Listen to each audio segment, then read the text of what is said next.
Buenos días a todos los asistentes. Vamos a esperar unos minutos de cortesía para que se conecten al resto de participantes y en breve comenzamos. Buenos días de nuevo a todos y bienvenidos a esta mesa redonda organizada por PKFATES, donde vamos a hablar de la planificación y gestión estratégica de los recursos humanos en las organizaciones tras el COVID-19. Antes de comenzar, comentarles que al final de la sesión se abrirá el turno de preguntas y responderemos a aquellas cuestiones que nos hayan planteado. Pueden ir haciéndonoslas llegar durante la sesión a través del chat que encontrarán a la derecha en sus pantallas. Por otro lado, al finalizar la sesión también les aparecerá una breve encuesta que les agradeceríamos mucho que rellenen, por favor. Para esta sesión contamos con Ivonne Urresti, abogado laboralista del área fiscal y legal de PKFATES, con Unai Saez, director de personas de PKFATES, con Joseba, que es gerente de consultoría de recursos humanos en PKFATES, y Iñaki Arrieta, que es socio de PKFATES, que va a realizar la moderación.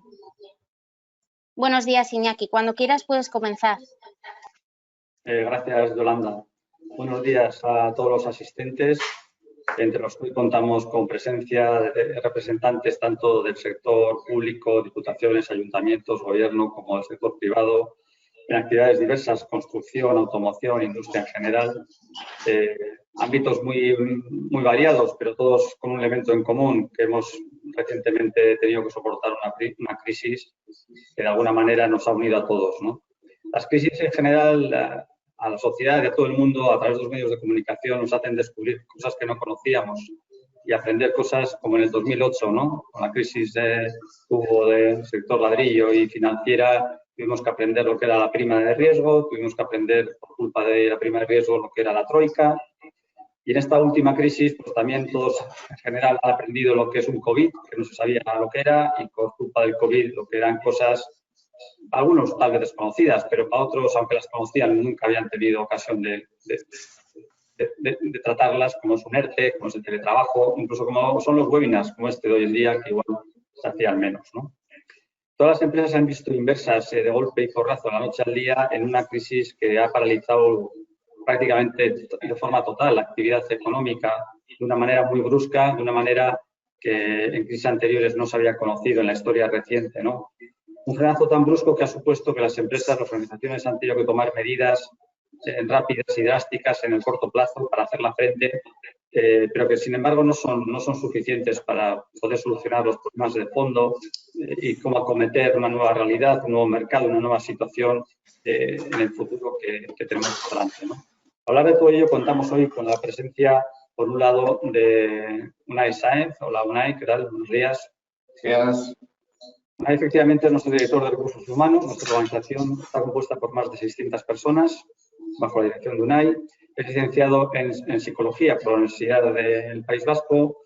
Tiene máster en Relaciones Laborales, máster en Prevención de Riesgos Laborales también. Ha cursado estudios de doctorado en la Universidad de Deusto y ha desarrollado su carrera profesional en empresas, entornos muy competitivos, entornos industriales, internacionales, etcétera, en grupos importantes como Gamesa, Grupo FIA, Técnicas Reunidas, etcétera, ¿no? Por otro lado, también tenemos aquí a Joseba Álava. Buenos días, Joseba.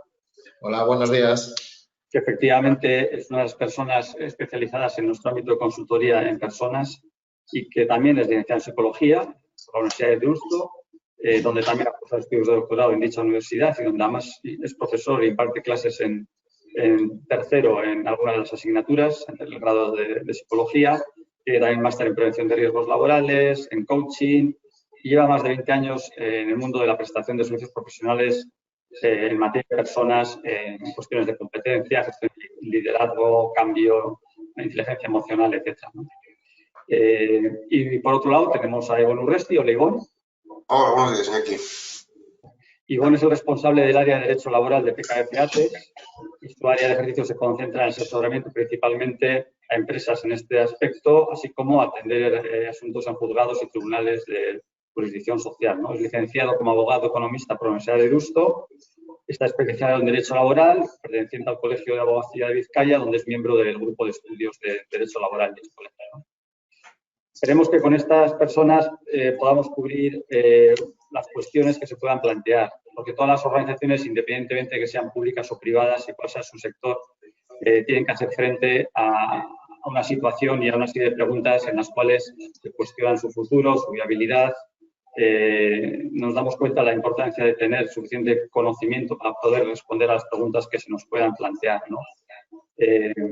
Y estar bien asesorados para poder tomar medidas con rapidez. En este sentido, Joseba, ¿cómo consideras, o las organizaciones, cómo han acometido este periodo de confinamiento para mantener su actividad y mantener un alto nivel en su personal, en la situación, ¿no? Hola, buenos días a todos otra vez. Como preguntas, Iñaki, lo primero y lo más importante es trasladar tranquilidad al colectivo de profesionales de la organización, y para eso, en la medida que el negocio lo ha permitido, ha sido establecer un compromiso, mostrar ese compromiso y transmitir ese compromiso con las personas, con la estabilidad laboral y con la continuidad de las personas en la organización de una forma seria.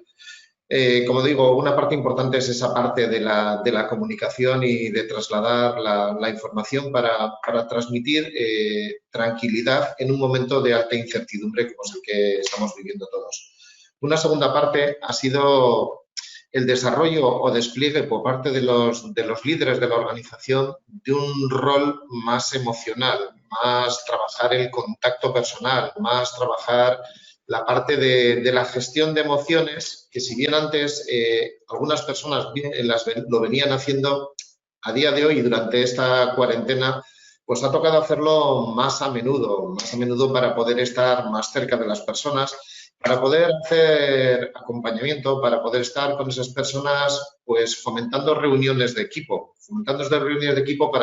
para solventar un problema que era el aislamiento, ¿no? Trabajando la parte social, trabajando la parte relacional y para hablar de nada, simplemente de cómo están las personas, cómo se sienten y cómo están viviendo todo este confinamiento, ¿no? Otro elemento que era importante y que ha sido importante durante este confinamiento y que va a continuar siendo importante es el establecer una serie de rutinas que aporten certezas a las personas.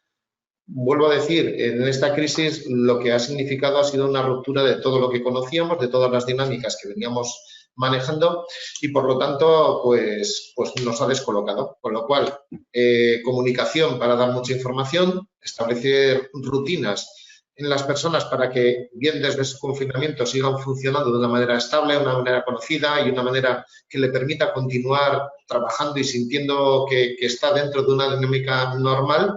Y luego una serie de sesiones más sociales, ¿vale? Cuidar las emociones, cuidar los sentimientos, porque, bueno, pues las personas han pasado miedo, ¿no? Han pasado incertidumbre y lo que nos toca es resolver, ¿no?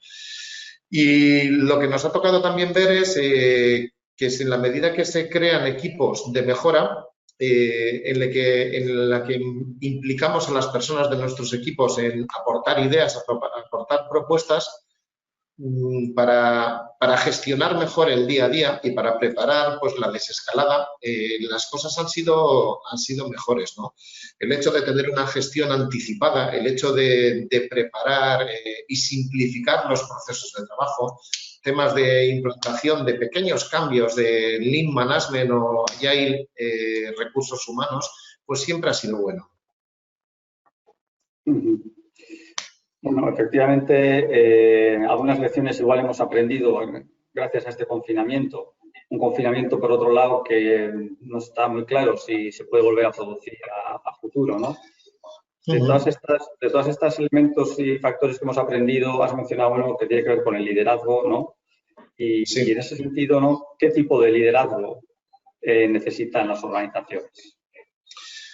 Como comentaba antes, las personas hemos necesitado más contacto emocional, por lo tanto los líderes han tenido que desarrollar su parte más emocional para construir el contexto actual que les dé, como decía, certezas, pero también construir un futuro en el que trabajando con las personas, consultando a las personas y trabajando de manera coordinada, pues va a haber que hacer cambios, ¿no? Va a haber que hacer rediseños organizativos para ajustar las dimensiones y las estructuras a las nuevas necesidades, a las necesidades actuales y a las necesidades futuras. Debemos aprender también que de esta crisis tenemos que pensar en el rediseño de organizaciones para hacerlas más ágiles y que sean más adaptables a los retos que nos vayamos encontrando en el día a día, ¿no? Como decía, la parte de los líderes muy emocionales, ¿vale? Bueno, hay miles o millones de definiciones de liderazgo. Para mí hay una que me gusta, ¿no? Que es de Rafael Alvira, que dice que líder es aquella persona que conduce a otras en libertad. Habla de libre elección, habla de influencia, habla de deseo, habla de trabajar las emociones para que otras personas quieran estar contigo. No que tú impongas cómo tienen que ser las cosas, sino que las personas quieran seguirte, quieren trabajar y quieran continuar contigo, ¿no? Es trabajar el ser, no el trabajar el hacer. Ojo, sin olvidarnos que hay que conseguir unos resultados, que hay que conseguir unos objetivos y que hay que sacar el trabajo de la manera que podemos en tiempo y en forma, ¿no? Respondiendo a nuestros clientes. Pero sobre todo hay que trabajar el ser, hay que trabajar en desarrollar las habilidades para que las personas puedan responder, actuar con autonomía, con soltura y hacerles crecer. Tenemos que tener ese liderazgo de servicio, estar dispuestos a hacerles preguntas que ayuden a pensar, a no ser padres protectores que les resuelven los problemas, sino estar allí para hacerles que piensen, que resuelvan, que crezcan, que desde un contexto novedoso como es este, pues hayan sido capaces de buscar soluciones, hayan sido capaces de crear redes de relación, de contacto y de solución, porque lo fácil es ir y resolverlo y tardas 2 minutos. Lo malo es que ir y resolverlo y tardas 2 minutos, son 2 minutos el resto de toda tu trayectoria profesional si no cambias la dinámica y acostumbras a esas personas a que venga el jefe o la jefa de turno y me resuelva los temas. No, la cuestión es trabajar las emociones, trabajar las capacidades, trabajar las competencias, hacer que crezcan, estar cerca para que sientan tu apoyo, pero no resolverles, ¿no? Entonces, bueno, pues para eso, pues bueno, pues hay que tener una serie de características, ¿no? Personales, carácter para trabajar los hábitos, para no rendirte con facilidad, ¿no? Saber decir no, que eso significa coraje, porque a veces cuesta responder y decir no a una persona y dejarle que sea la persona la que resuelva. Credibilidad. Hay que tener credibilidad. La gente te tiene que ver como alguien que realmente está funcionando y está respondiendo de una manera coherente, seria, y que lo que dices y lo que haces va hilvanado, ¿no? Comunicación clara. Dejemos de dar vueltas, expliquemos las cosas de manera clara, directa, comprensible, adecuemos nuestro mensaje a los interlocutores. No es el mismo mensaje para todas las personas. Tenemos que ir personalizando cada uno de ellos. Compromiso con ese trabajo y comprensión de que tenemos un contexto directo diferente. Tenemos dificultades, tenemos limitaciones en estos momentos y tenemos ladrones de tiempo. Tenemos que trabajar para trabajar esa parte y construir con las personas, ¿no? Y todo eso, pues con 3 H's, como suelo contar, ¿no? Con humildad, reconociendo que a veces nos podemos equivocar, con honestidad, hay que ser serio y hay que dejar hacer, y sobre todo, algo que a mí me gusta mucho, imprimir en los equipos con los que trabajamos, humor. Hay que aprenderse a reír y hay que reírse con el equipo y hay que reírse de las situaciones. Hay que reírse de forma seria, pero hay que trabajar que exista un clima positivo y un clima fácil, donde las personas puedan disfrutar haciendo su trabajo. Bueno, pues efectivamente, Unai, esto ha contado Joseba, las organizaciones van a tener que hacer cambios para responder al nuevo contexto que nos vamos a encontrar y anticiparnos a los retos venideros. Pasado el confinamiento y a la hora de hacer frente a esta nueva realidad, ¿cómo es el proceso de reestructuración al que se enfrentan las organizaciones y cuáles son los diferentes componentes con los que trabajan? Bien, gracias Iñaki. Bueno, en primer lugar, el escenario, como todo el mundo sabe, por previsiones del Banco de España, el Fondo Social Europeo, el Fondo Monetario Europeo, etcétera, etcétera, pues no es un escenario en los próximos meses, incluso yo diría en el próximo año, muy positivo. Se está hablando, incluso yo hablaba el otro día con varios responsables del sector de automoción y se prevé que haya una constante bajada o un ajuste en los precios de la mayoría de los bienes y equipos. Entonces, con todo esto, además, hay una previsión muy negativa del consumo y además se está estimando un aumento y un incremento del desempleo a nivel nacional bastante fuerte, por encima del 20%. Con este escenario de bajada de precios, de reducción del consumo y el aumento del desempleo, lógicamente es una tormenta a la que las compañías se tienen que ir ajustando, básicamente. ¿Por qué? Porque al final no solamente la previsión de ventas va a ir a la baja, sino que una previsión de ventas a la baja más un descenso de los precios y un descenso de los márgenes te obliga necesariamente a considerar escenarios distintos y sensibilidades de tu negocio totalmente distintas de las que habías venido trabajando históricamente, ¿no?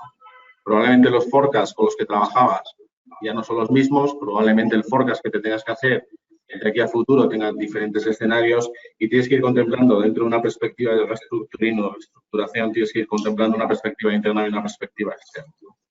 Básicamente, en la parte interna tendrías que considerar un poco la situación económica de la compañía y partir un poco, como es lógico, de la cuenta de resultados y del impacto de la cuenta de resultados de lo que va a ser un poco el descenso de las ventas graduales.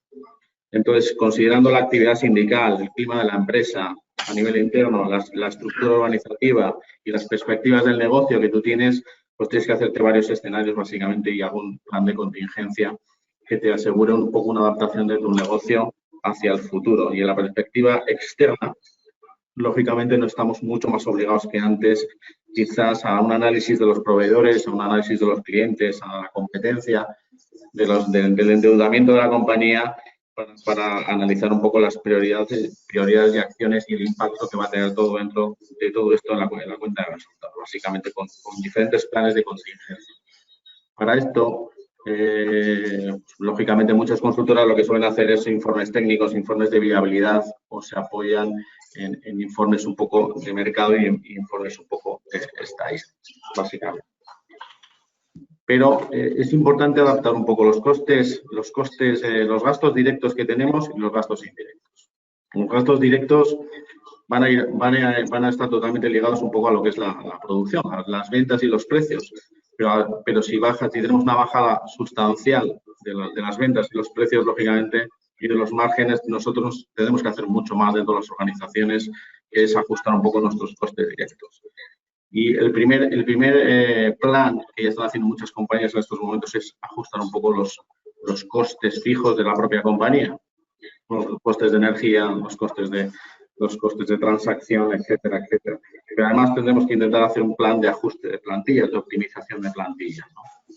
Y en ese sentido, un análisis y optimización de las plantillas que las hagan más lean, más ágiles, más orientadas un poco a las nuevas necesidades del cliente es fundamental. Es fundamental una comparativa del personal promedio que podemos tener, del coste del proceso, los costes de transacción, los costes administrativos, del full equivalent de las personas, del coste por transacción, básicamente, y analizar todos estos elementos por diferentes centros, regiones, unidades de negocio, etcétera, etcétera, para identificar todas las oportunidades de mejora que podamos tener en la reducción de los costes fijos, en la optimización de las plantillas y el asegurar un poco el desempeño de las personas para que se aumente la eficiencia dentro de la organización. Básicamente esto es una oportunidad de negocio que es fundamental ir ajustando todo esto y comparándote quizás con competidores, comparándote internamente, haciendo benchmarking interno de diferentes unidades de negocio, en las partes administrativas y en las partes transaccionales para ir optimizando un poco quizás toda la plantilla y quizás dejar algún margen para investigar otros mercados o hacer innovación o otro tipo de cosas. El problema de todo esto es que no tenemos tiempo. O sea, la crisis nos ha llevado a una situación en la que no hay demasiado tiempo para hacer todo esto. Las compañías ya se están poniendo entre comillas, ya están poniendo el acelerador en todo esto porque no hay tiempo de innovar para adaptarse a la crisis, no hay tiempo de buscar demasiados mercados para adaptarse a las crisis. La globalización ya es muy agresiva per se y cuesta demasiado meterse en otros negocios, aunque el propio negocio de inercia ya nos lleve a situaciones de este tipo, ¿no? El problema es que ahora no hay tiempo. Ahora mismo tienes que ajustarte de una manera extremadamente rápida, optimizar las plantillas extremadamente rápida, meterte en un plan de contingencias de una manera extremadamente rápida y optimizar tus plantillas de una manera extremadamente rápida. Y todos estos planes de los que hablo, por una política de optimización de plantillas, una política de reducción de costes, una política de ajustes de los costes fijos, pues hay que hacerla de una manera súper acelerada. O sea, no tienes demasiado tiempo. Y necesitas el expertise interno o buscarlo externamente para que te ayuden a hacerlo lo antes posible. Esto es un poco la... Entonces, en todos estos procesos de reestructuración, claro, hay un elemento que preocupa, ¿no? Que es al final, si justas plantillas, etcétera, ¿no? Pues hay un aspecto pues, que es la gestión del talento que preocupa a las organizaciones y cómo se puede hacer para evitar la pérdida de talento que pueda afectar a esta organización o cómo identificar y retener al personal clave de la organización, ¿no? Eso cómo se puede gestionar, ¿no? Bueno, básicamente todas las políticas de recursos humanos tienen que estar alineadas con la nueva situación, con la nueva crisis, básicamente, ¿no? Eso es un poco, eso es lo que hay que hacer. Pero en este momento lo que es fundamental es alinear un poco, no perder tu talento, claro. Analizar las personas que tienes en la organización en estos momentos, que tengan más impacto en los resultados, que sean más escasos por el mercado o que cueste más conseguirlos por el mercado, que tengan más criticidad a la hora de buscar nuevos clientes y que estén más orientados a la parte comercial y, sobre todo, trazar un plan comercial distinto dentro de la organización, haciendo que personas que incluso no vendían antes o no se dedican a la venta, no se dedican a la parte comercial, puedan integrarse dentro de este plan comercial de toda la compañía, ¿no? Pero tienes que analizar muy bien las capacidades que tienes, el conocimiento de estas personas, analizar muy bien el rendimiento de las personas, analizar muy bien el potencial de la gente que tienes para que no se te vaya y medir muy bien el rendimiento, ¿no? Políticas de desarrollo, de formación, políticas de gestión del conocimiento, mejor conocimiento de las capacidades que tienes como organización, de las capacidades que tienes como personas, del potencial que tienen las personas a futuro y una mejor gestión del rendimiento, del análisis del rendimiento de las personas en estos momentos. Son 3 procesos de recursos humanos fundamentales, repito. Una buena gestión del conocimiento, un buen proceso de gestión del conocimiento que tenga la organización, un buen análisis del rendimiento o evaluaciones del rendimiento de las personas para adecuarlas a las posiciones que tienes en estos momentos o a posiciones futuras que puedas tener en la organización, es un proceso fundamental. Y un buen análisis del potencial del personal, de las posiciones clave que tienes en la organización, es otro proceso fundamental. El cuarto para mí sería en la parte comercial, hacer mayor influencia en la parte comercial para la organización. Es fundamental ahora mismo las mejoras operativas, por un lado, para reducir los costes, pero también incrementar la fuerza competitiva a través de la gestión un poco comercial de la propia organización. Esto en estos momentos es clave para el futuro de cualquier compañía en estos momentos. Aquí. Ya. Vale, Unai, nos has mencionado algunas vías posibles en procesos de reestructuración, pero Ivonne, desde tu conocimiento, ¿qué opciones disponemos para realizar los ajustes que las organizaciones necesitan para responder a la situación actual y cuándo debemos aplicar cada una de las medidas que estén disponibles? Bueno, vamos a ver, la normativa laboral ya disponía de bastantes herramientas para dotar de flexibilidad a las organizaciones y para adaptarlas a circunstancias como las que estamos viviendo. Algunas han sido especialmente utilizadas en esta situación por resultar las más adecuadas para afrontar esta crisis o también por haber sido identificadas por la propia normativa como prioritarias, como es el caso del teletrabajo o el trabajo a distancia, que es una herramienta que está perfilada en estatutos de trabajadores, pero que la verdad es que parece que ha venido para quedarse, ¿no? Concretamente, el artículo 5 del Real Decreto Ley 8/2020 estableció esta modalidad de trabajo como preferente frente a la cesación temporal o a la reducción de actividad que se ha producido estos meses y ha instado a las empresas a adoptar las medidas oportunas para, si eso resulta técnicamente posible y razonablemente posible, adaptar el trabajo a esta modalidad de prestación de servicios. Además, se ha establecido un calendario ambicioso, bueno, más que un calendario, un periodo largo de preferencia del teletrabajo. Inicialmente fue de un mes desde la finalización del estado de alarma, ahora mismo es de 3 meses, con lo cual estaríamos hablando de que esa preferencia alcanza hasta el 21 de septiembre de este año. Lo que sucede es que hay Hay empresas que, o bien por la actividad o bien por puestos de trabajo específicos, no es posible implantar el teletrabajo. Y también hay supuestos en los que, aunque se implante el teletrabajo, esa medida no es suficiente para acometer la caída importante de actividad y adaptar la organización al actual contexto. Entonces, adicionalmente a esa medida, que ha sido un poco la medida estrella de la normativa, ha habido varias herramientas que han utilizado las empresas. Una primera ha sido pactar con los trabajadores el disfrute anticipado de vacaciones, que adelantasen algunos días de vacaciones, aunque es una cosa que tiene que acordarse porque no se puede fijar unilateralmente la fecha de disfrute. Lo cierto es que ha habido cierta comprensión por parte de las plantillas en este sentido. También otra medida que se ha utilizado es la distribución irregular de la jornada. Hay una especie de crédito horario que dispone la normativa para adaptar la jornada o la fuerza de trabajo que tiene la empresa a las circunstancias cambiantes. Esto es una herramienta que permite disponer de un mínimo de un 10% de la jornada anual, que suele rondar entre las 170 y 180 horas, porque los convenios suelen tener una jornada de 1.700, 1.800 horas, para reducirla en caso de que no haga falta que la gente esté trabajando y luego compensar ese menor trabajo con trabajo posterior a lo largo de los 12 meses.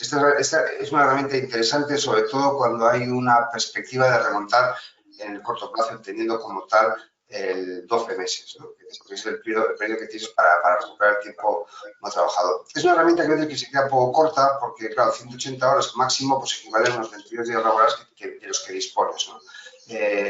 Teóricamente se puede ampliar, pero lo que es cierto es que para eso necesita que haya un acuerdo con representación legal de trabajadores, que en muchos casos la empresa no tiene esa representación, porque los centros que el tejido empresarial nacional es más bien empresa pequeña y mediana, que muchas veces no tiene esta representación, o que el convenio colectivo establezca un porcentaje superior, por el 15, el 20%, pero tampoco suele ser habitual. Entonces, cuando se agota ese crédito, se puede acudir a sistemas como las bolsas de horas, que en principio es un poco lo mismo que el crédito o que la distribución irregular de jornada, pero en este caso hay que negociarla, porque no es una facultad unilateral de la empresa, sino que hay que negociar con la plantilla, pues que se trabajen determinadas horas pactadas y que las horas de menos respecto a las que se deberían haber trabajado se recuperen en el futuro. Básicamente se trataría de una distribución irregular de la jornada, como la que establece el 34.2 en el Estatuto de los Trabajadores, pero de mutuo acuerdo. Vamos a decir otras medidas, el abanico es bastante amplio, la verdad es que durante estos años el concepto de flexiseguridad ha orbitado encima de la normativa laboral y la ha inspirado, como puede ser, por ejemplo, las modificaciones y condiciones de trabajo, de jornada, de horario, de salario, el establecer cambios en la retribución, en renegociar las variables, tocar salario, que pueda adoptarse bien de mutuo acuerdo esta modificación o bien a través de la vía del artículo 41 del Estatuto de los Trabajadores, siendo una posibilidad que se plantea para situaciones individuales o colectivas. Otra posibilidad también es pues, el tema de los permisos no retribuidos. Se han suspendido en este caso también relaciones laborales de mutuo acuerdo, se ha aplicado o se ha acudido a las medidas de conciliación de la vida laboral y familiar, pues, la adaptación de la duración o la distribución de la jornada, la forma de prestación de servicios, porque las personas que tienen necesidad de conciliar pues pueden incluso solicitar pues, no solo el teletrabajo, sino un cambio en el sistema de turnos, o en fin, un abanico amplio de posibilidades para adaptar la jornada laboral a sus necesidades. También las excedencias, las reducciones por guarda legal, en fin, hay un abanico de medidas que hay que analizar y en cada caso ir utilizándolas para adaptar la organización a esta situación. Y en caso de que no este mix de medidas o solo estas medidas sean insuficientes, también se puede acudir a los ERTES, a los famosos ERTES, que consisten en medidas temporales para adaptarse a las dificultades productivas del negocio y que pueden ser de suspensión o de reducción de jornada. La diferencia entre suspensión y la reducción de jornada radica en que la primera afecta a días completos, ya sean continuados o alternos, mientras que la reducción de jornada afecta a una parte de esta que puede ser entre un 10 y un 70%. Para esto existen dos grupos de causas que se pueden alegar. Una es la que se ha puesto de manifiesto como más relevante en este proceso, es la de fuerza mayor, ¿no? Y luego está el ERTE TOP, que se manifiesta así por las siglas de las causas que los motivan, económicas, técnicas, organizativas o productivas. como ya sabemos, porque ha sido un poco otra estrella de este a nivel jurídico, el procedimiento de ERTE por fuerza mayor ha sido muy utilizado por las empresas por razones obvias, ¿no? Se reguló en el artículo 22 del Real Decreto Ley 8/2020 y básicamente es solicitar una autorización a la autoridad laboral para que te permita, ante una previa actividad, reducir la jornada o suspensión o suspender los contratos de trabajo. Es un procedimiento muy rápido que permite implementar la medida con los efectos retroactivos y además sin necesidad de un periodo de consultas y concediendo a las empresas unas importantes exoneraciones de cuotas del 100% en caso de que sea una empresa de menos de 50 trabajadores al 29 de 2020 o del 75% en caso de que fuese de 50 o más trabajadores. Ahora bien, sí que es cierto que tiene una cara B y es que la disposición adicional sexta del Real Decreto Ley 8/2020 obliga a las empresas a mantener el empleo durante un plazo de 6 meses, que es un tema que hay que tener muy en cuenta de cara a tomar decisiones durante los próximos meses, ¿no? Otra cuestión... Sí, dime, Iñaki. Hay, por lo que estoy viendo, muchos elementos que se pueden articular, ¿no? Pero en este concreto que nos estás diciendo y que efectivamente se ha hecho muy popular, que ha salido en las noticias cada 2 por 3, en el cual miles de empresas se han acogido, se han tirado de cabeza a un ERTE, como quien se tira de cabeza a la balsa salvavidas cuando se hunde un barco, ¿no?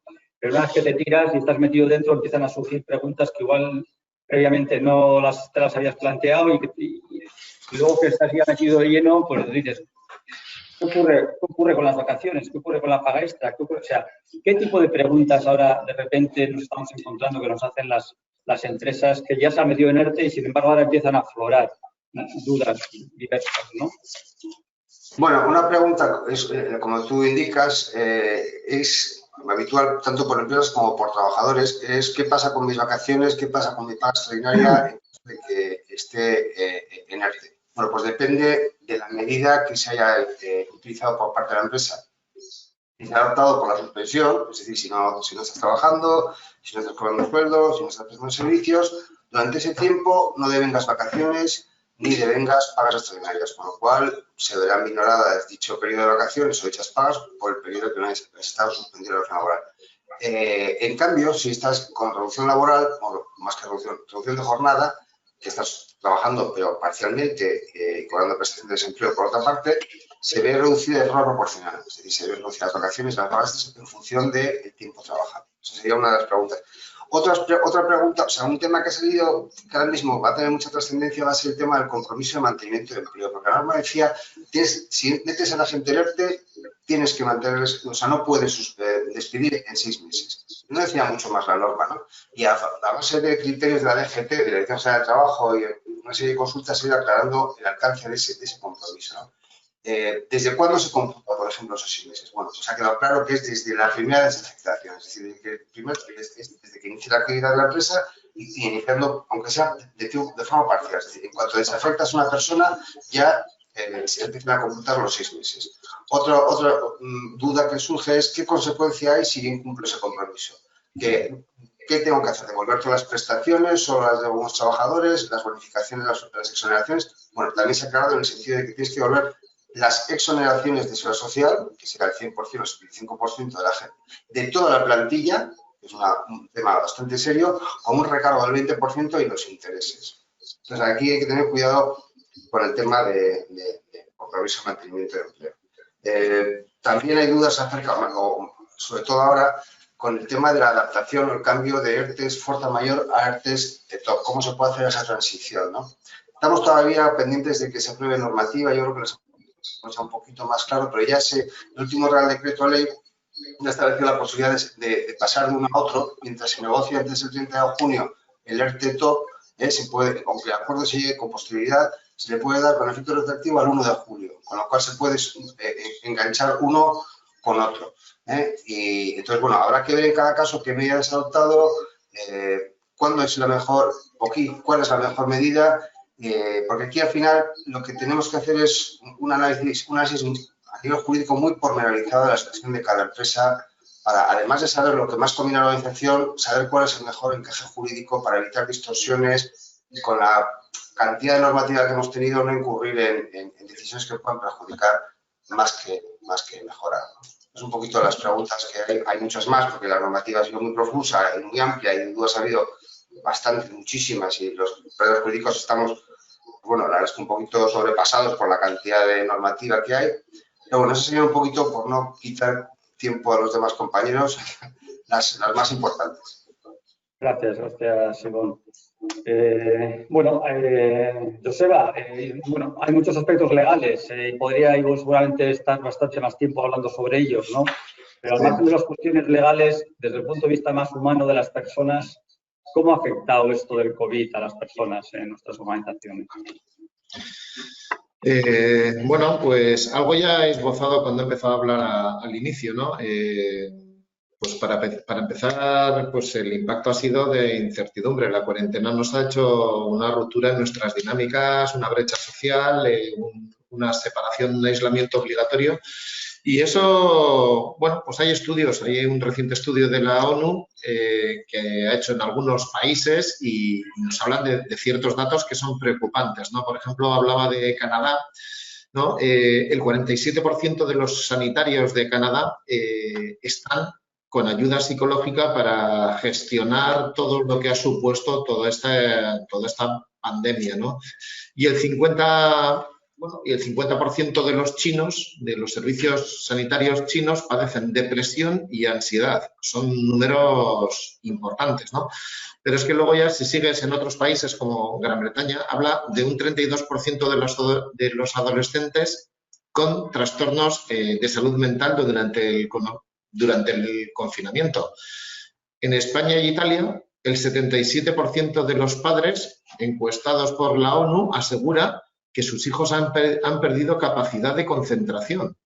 Y luego otro dato que ya es también muy preocupante es que ha habido un incremento del 20 o superior, un incremento del consumo de alcohol en la población.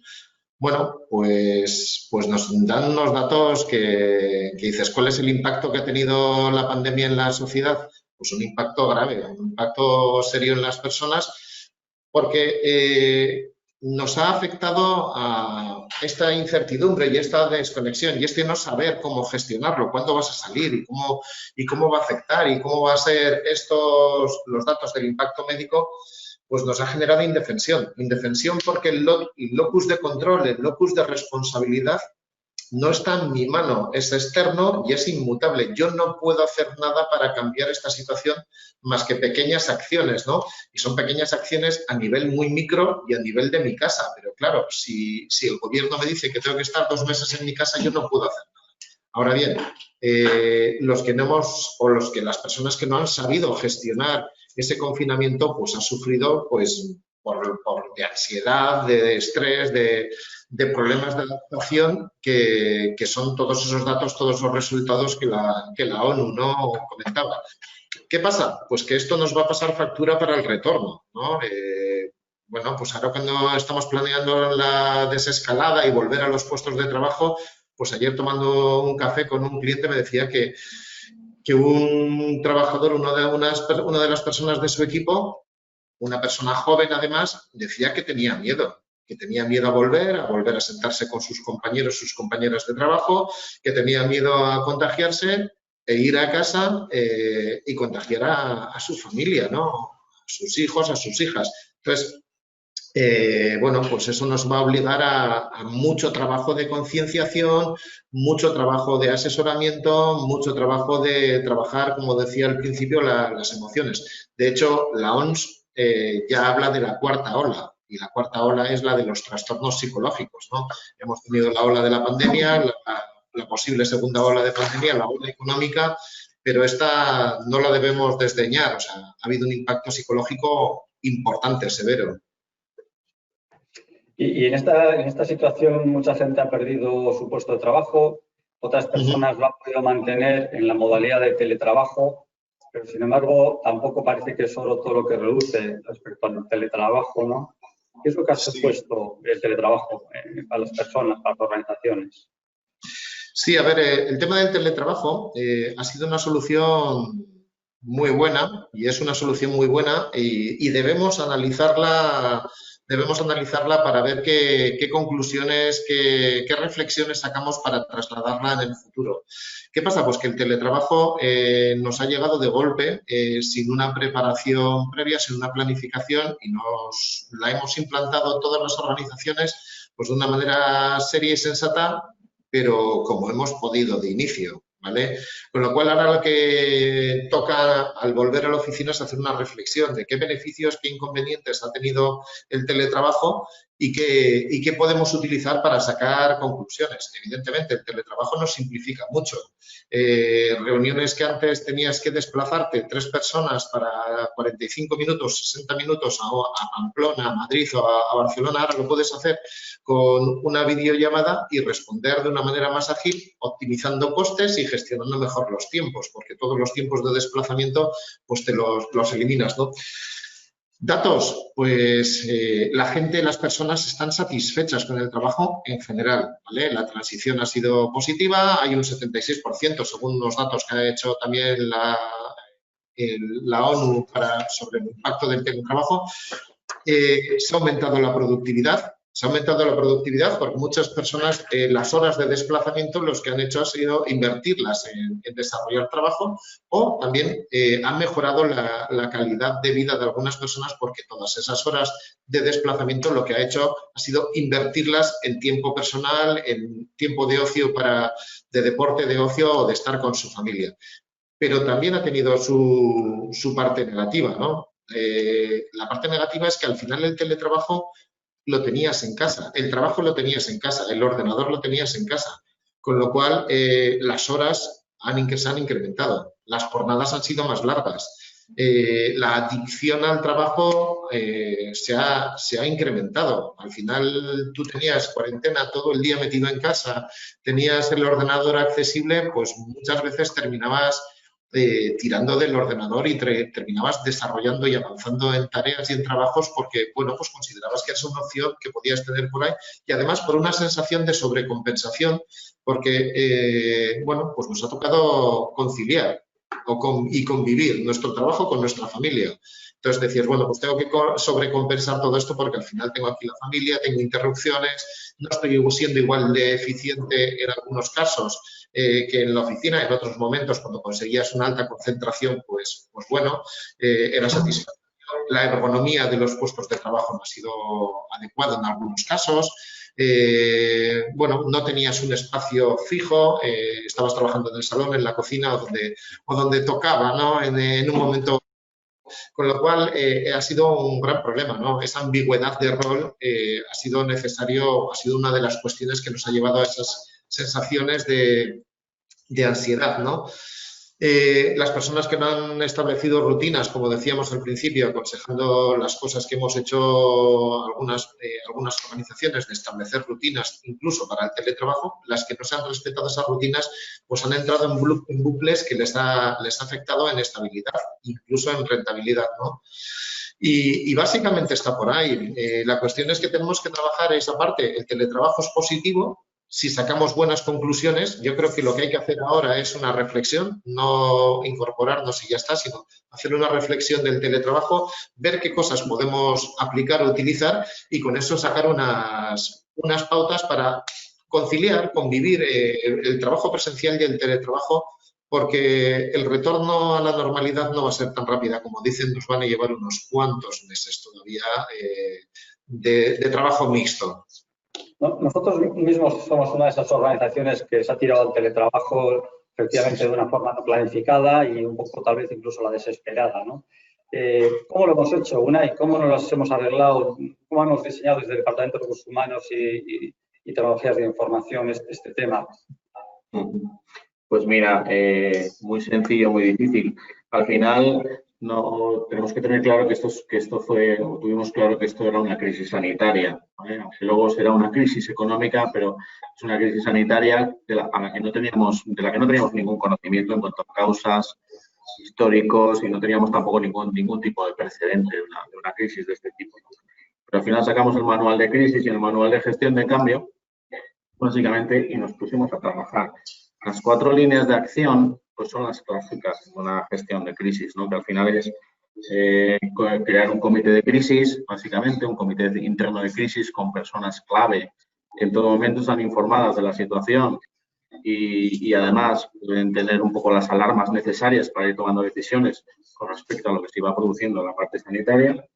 Lo primero, hicimos un plan de seguridad, eso es fundamental, el plan de seguridad que hicimos, básicamente, para asegurar zonas de trabajo, para tener claros los casos de COVID que podríamos tener internamente, para activar los protocolos de contactos estrechos que por ley teníamos que activar, estar muy atentos de las situaciones externas al proceso, desde las situaciones externas a la problemática.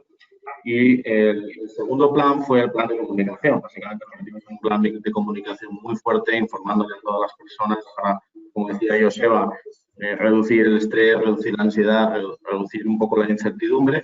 Y fuimos metiendo campañas de comunicación sistemáticas sobre la problemática, los problemas de sanidad, los problemas de contagios, los problemas de seguridad, etcétera, etcétera, con píldoras de formación. También el tercer punto sería un plan de formación sobre todo esto, para reducir un poco el miedo a la vuelta de trabajo, el miedo a la incertidumbre, el miedo a la movilidad, etcétera, etcétera, ¿no? Además, hicimos un plan de formación para intentar aumentar la eficiencia. Como decía Joseba, la mayoría de la gente de esta empresa no estaba habituada al teletrabajo. Por lo tanto, es una forma nueva de trabajo a la que nos hemos tenido que hacer todos de golpe. O sea, no ha habido ni siquiera una pequeña pista de aterrizaje para decir, bueno, pues los pasos para el teletrabajo son estos. Entonces, para aumentar un poco la eficiencia, nosotros nos hemos ido metiendo en un plan de formación a los trabajadores para que adecuaran ergonómicamente los puestos de trabajo dentro de sus casas, para que tuvieran rutinas, marcamos rutinas de reuniones dentro de los equipos, todo con la intención de mantener la eficiencia de la organización, de mantener un poco el contacto entre los trabajadores, el network y además poder dar soporte a los clientes, porque hay áreas que si hasta en una crisis sanitaria pues han crecido en demandas y han crecido en solicitudes y han crecido en servicios, etcétera, etcétera. Por lo tanto, el reto era no solamente mantener la eficiencia, sino incluso dar soporte y dar respuesta a clientes. También nos estaban pidiendo muchísima información en este proceso de COVID. Por último, lo importante también, y está siendo clave en estos momentos, es facilitar un poco políticas de conciliación. Y ahora mismo estamos en un plan de políticas de conciliación pues para facilitar un poco la vuelta de trabajo de los trabajadores, seguir manteniendo la eficiencia con el control del trabajo de los trabajadores, con reportes específicos que igual hacían antes, mensualmente o trimestralmente, pues ahora los estamos pasando a semanales o diarios para que la gente esté enchufada, esté conectada con la organización y de alguna manera no se desconecte ni mental ni físicamente de la organización. Estamos, entre comillas, haciendo una desescalada progresiva en la que cada vez la gente vuelve físicamente más y más, en mayor porcentaje a la oficina para estar conectada con otros compañeros de trabajo y seguimos muy preocupados por la eficiencia. Sí que es cierto que por el tamaño de compañía no hemos metido sistemas de controlling a nivel informático.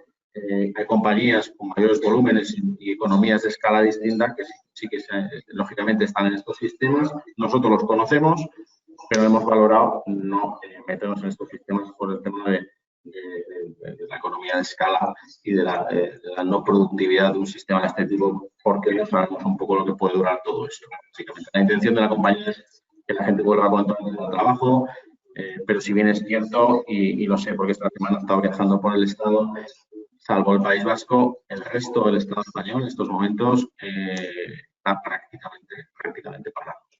¿Vale? Eso es un poco lo que hemos hecho, Iñaki. Así a y no sé, ¿qué recomendaciones para la reincorporación ahora desde los diferentes ámbitos de personas legales, etcétera? ¿Qué recomendaciones nos daríais? A mí déjame solamente hacer un apunte, básicamente, que se nos ha escapado dentro de la charla y que considero especialmente importante. Ahora vamos a vivir y estamos viviendo ya procesos un poco de reestructuring relacionados con alternativas laborales, como ha comentado muy bien Ivonne, que van en la idea de pues de los cambios de calendario, de las reorganizaciones del trabajo, las reorganizaciones del tiempo, etcétera, etcétera, ¿no? Y también, por último, quizás la parte de los ERTEs y quizás venga después un tema de despidos, ¿no? Quien más, quien menos está ajustando plantillas a la baja, quien más, quien menos está adaptando sus costes variables a las ventas, a los precios, a los márgenes. Y en todo esto, inevitablemente, como sabemos todos, pues hay un volumen de trabajadores que está saliendo de las organizaciones importantes, ¿no? Las empresas tienen la posibilidad también, y además en algunos casos está regulado así por ley, de hacer un plan de acompañamiento social. Un tema que no es otra cosa que ayudar en la recolocación de los trabajadores con los que no podéis contar para otras organizaciones, otras empresas, otros sectores y otras regiones, ¿no? Entonces, un plan de acompañamiento social a veces es bueno que se ofrezca dentro de la organización, básicamente porque son trabajadores que a veces pueden ser clientes tuyos, a veces pueden ser referencias, a veces pueden ser oportunidades de negocio en futuro y hay un lado humano también que hay que cuidar dentro del branding de la propia compañía, ¿no? Entonces, todos estos programas de outplacement, de recolocación, de acompañamiento, incluso a las jubilaciones, de acompañamiento un poco a los trabajadores despedidos, de acompañamiento a los trabajadores que no están en estos momentos porque no vas a poder contar con ellos, haciéndoles formación, adaptando sus currículums, adaptando un poco, ofreciéndoles quizás la oportunidad de trabajar en otras compañías por contactos, networks, contactos con empresas de selección, todo este trabajo que tiene una sistemática propia, pues es importante que en la medida de lo posible y en la medida que económicamente las empresas puedan afrontar, sería una política o un plan necesario de aplicar. Creo que es necesario.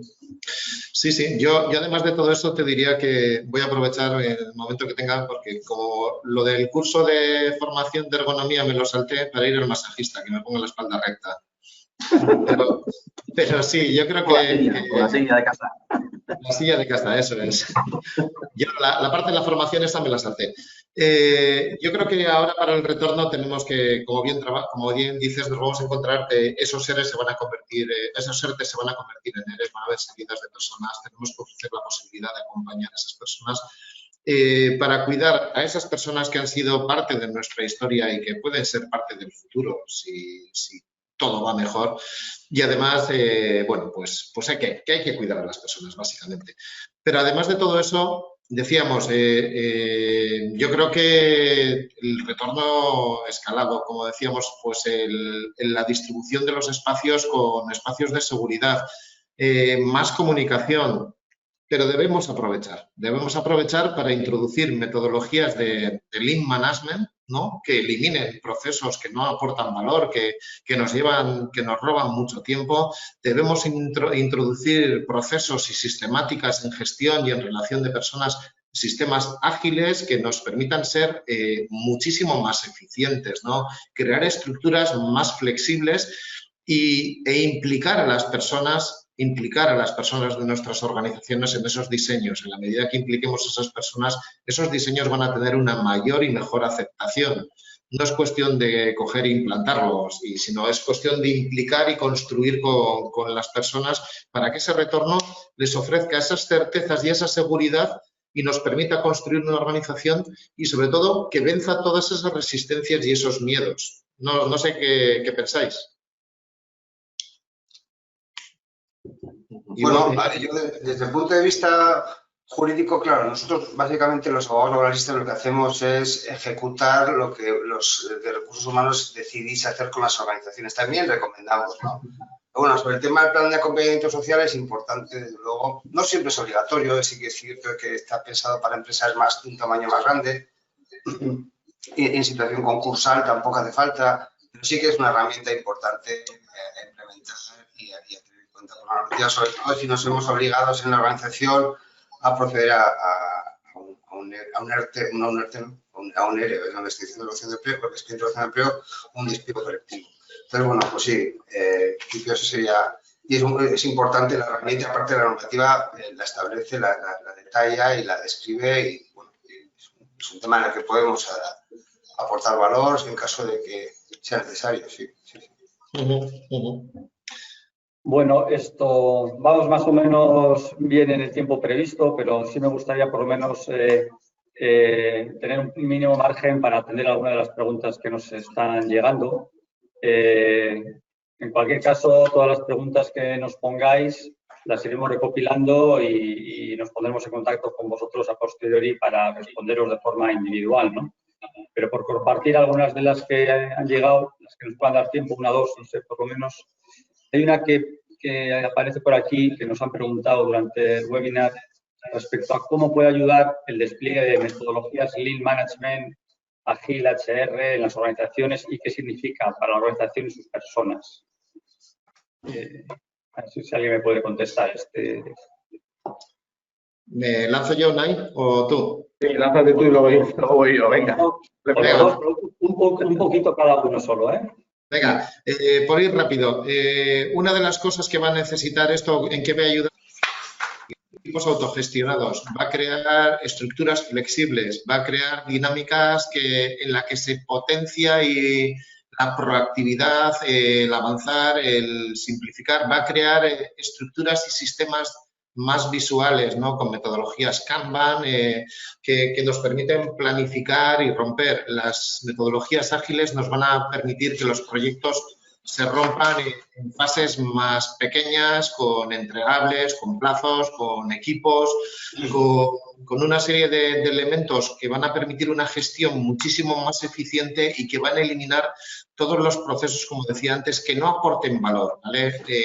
Es una metodología que nos va a llevar hacia la eficiencia y que nos va a llevar a la optimización de recursos y de plantillas. Unai, no sé si te he dejado algo. Muy poco. Pero vamos a ver si quieres, por complementar un poquito. La parte de Lean también en esta organización, además de eliminar desperdicios o cosas que en un principio desde dentro a veces no se pueden ver, pero desde fuera quizás sí, con una metodología de este tipo. El Lean también ayuda a resolver con su propia metodología problemas concretos, problemas relacionados con personas, poner relación con personas, problemas de absentismo, pues aplicar la metodología Lean para reducir el absentismo. Tienes metodologías Lean para hacer polivalencia con la gente y tener personas más flexibles y más polivalentes que puedas movilizar dentro de las diferentes unidades. Tienes metodologías Lean para gestionar mejor el conocimiento, como digo, dentro de una organización, quedarte con las personas clave que tienen los conocimientos clave, etcétera, etcétera.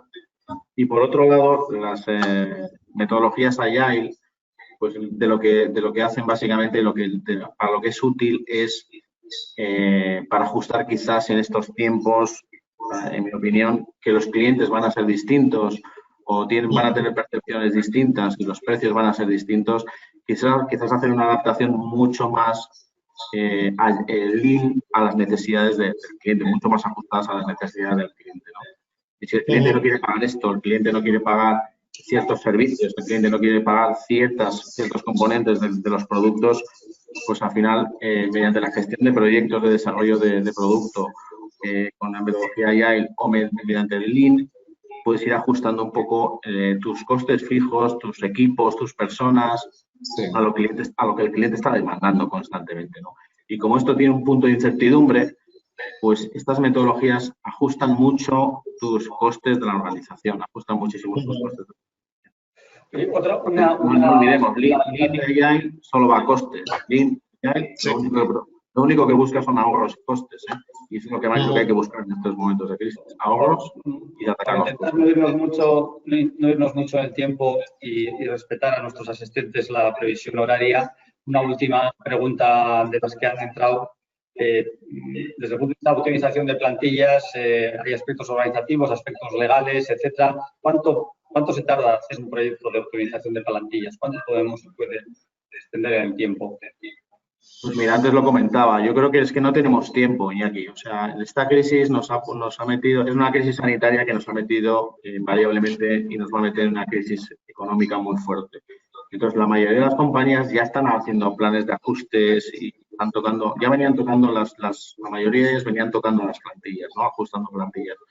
Pero un plan de este tipo, en una empresa tamaño medio, no debería llevar más de un mes. O sea, en estos tiempos en los que estamos, entre 15 días, un mes, es el lujo que nos podemos permitir para un proyecto de este tipo por cómo están avanzando las cosas.